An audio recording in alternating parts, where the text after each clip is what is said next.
Terima kasih kerana menonton dan memilih channel ini. Sila tekan like, share dan subscribe agar anda tidak ketinggalan mengenai isu politik semasa yang kami sampaikan setiap masa. Terima kasih.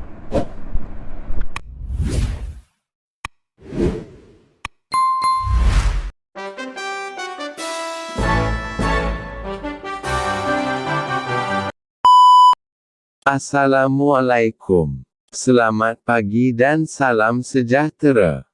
Bersama kami di Politik Semasa. Pertubuhan Pribumi Perkasa Malaysia Perkasa kekal dengan keputusan untuk meneruskan kempen bagi memboikot pembelian petrol di stesen minyak Petronas selama seminggu bermula 1 April ini. Presidennya, Syed Hassan Syed Ali berkata ia susulan keputusan gergasi minyak dan gas itu melantik syarikat bukan Bumiputera untuk kontrak pemasangan panel solar. Perkasa kekal akan kempen di kalangan ahli-ahli perkasa bermula 1 April selama seminggu dengan tidak membeli petrol di stesen-stesen Petronas selagi tiada kenyataan konkret dari Petronas sendiri berkaitan kontrak pemasangan panel tenaga solar di 300 stesen. Perkasa juga berharap orang Melayu bersama dalam kempen ini.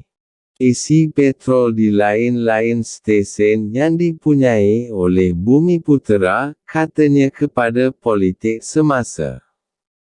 Katanya, meskipun Dewan Perniagaan Melayu Malaysia (DPMM) menyatakan kesediaan Petronas untuk menubuhkan konsortium kontraktor-kontraktor Melayu untuk projek solar Petronas, namun tiada sebarang kenyataan dikeluarkan syarikat minyak itu sendiri.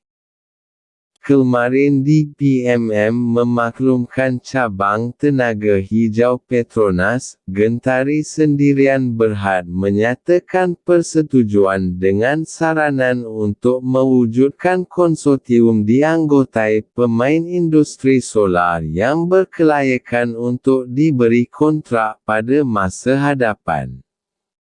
Presiden DPMM Nur Shahrin Hamidon berkata, kata putus tersebut dipersetujui semasa satu pertemuan antara DPMM dan Gentari di Pejabat Pengurusan Syarikat itu Rabu lalu. Sebelum ini, gesaan perkasa agar Petronas diboikot dibidas Adun Asaka dari DAP, Jason Eng.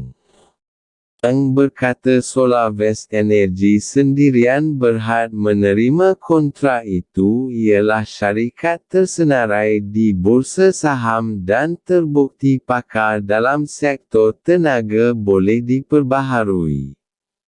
Kepakaran itu katanya, membuatkan mereka turut mendapat kontrak daripada Tenaga Nasional Berhad. Mengulas perkara itu, Syed Hassan berkata perkasa hairan secara tiba-tiba DAP membela Petronas dengan menghentam sesiapa yang mengecam syarikat minyak berkenaan. Tapi bila melihat isu yang mereka sanggup menyerang orang yang mengecam Petronas maka tak perlu hairanlah. Apa sahaja mengaitkan kepentingan kaum bukan Bumiputera mendapat keuntungan, mereka akan pertahankan walaupun terbukti tiada keadilan kepada kaum Bumiputera. Jadi siapa yang rasis sebenarnya? Menganugerahkan projek solar di keseluruhan 300 stesen Petronas kepada sebuah syarikat bukan Bumiputera oleh pihak yang dikaitkan dengan Petronas bernama Gentari yang CEO-nya adalah bukan Bumiputera, tak boleh dianggap rasis. Yang rasis adalah perkasa iaitu pihak yang menentang. Itulah DAP, katanya lagi. Sementara itu, Perkasa juga mahu Presiden Petronas yang juga Ketua Pegawai Eksekutifnya menarik balik kenyataan yang mendakwa kontraktor Bumiputera tiada merit untuk melaksanakan kontrak tersebut. Perkasa menganggap dakwaan tersebut sangat tidak bertanggungjawab dan tidak berasas yang dikeluarkan oleh seorang Melayu yang mendapat jawatan setinggi itu.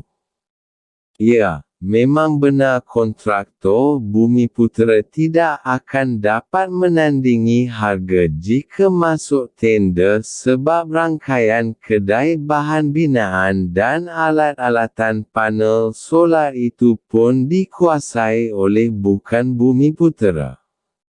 Bagaimana Kongres Ekonomi Bumiputera (KEB) baru-baru ini yang ada sesi khas timbalan Perdana Menteri II sepentas bersama Presiden Petronas sendiri dan beberapa orang wakil kontraktor Bumiputera yang merupakan pemain industri tenaga solar. Apakah ia sebagai retorik sahaja demi memenuhi agenda 3 hari perjalanan KEB tersebut?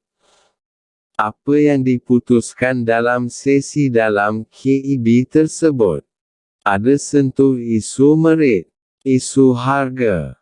Jika kerana harga, Bumiputera dilihat tiada merit, maka kerajaan perlu beri semua kontrak bina sekolah, jalan raya, hospital, kompleks kerajaan, hospital-hospital dan lain-lain kepada syarikat-syarikat atau kontraktor-kontraktor bukan Bumiputera sahaja.